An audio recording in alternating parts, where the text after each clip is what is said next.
Today ఇవాళ అయితే హాస్టల్లో వచ్చేసి chicken curry and paneer curry అయితే చేశారు. సో చూద్దాం ఒకసారి బావతో టెస్ట్ చేద్దాం ఎలా ఉందో.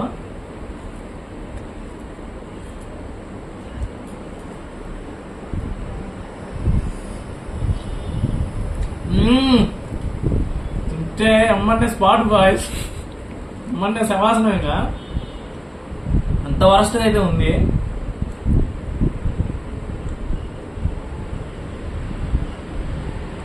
సో చికెన్ పీస్ ఒకసారి టేస్ట్ చేద్దాం.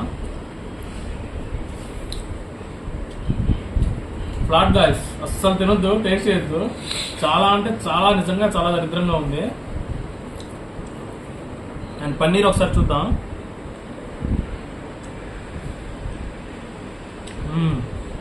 రెండంతే గాయస్, పెద్ద డిఫరెన్స్ ఏం లేదు. కానీ అస్సలు మాత్రం టేస్ట్ అయితే అస్సలు బాగాలేదు. ఎక్కడైనా అంతే గాయస్, మనం పీజీలో డబ్బులు కట్టామంటే అంతే. ఇంకా ఏది వాడు ఏం పెట్టినా తినాల్సిందే కళ్ళు మూసుకొని. సో మీరు ఎక్కడ ట్రై చేయొద్దు పీజీలలో, ఇంట్లో మాత్రం అక్కడ ట్రై చేయొద్దు. మీ ఇంట్లో కూడా ఇలాంటి టేస్టే ఉంటే కామెంట్ సెక్షన్లో కామెంట్ చేయండి.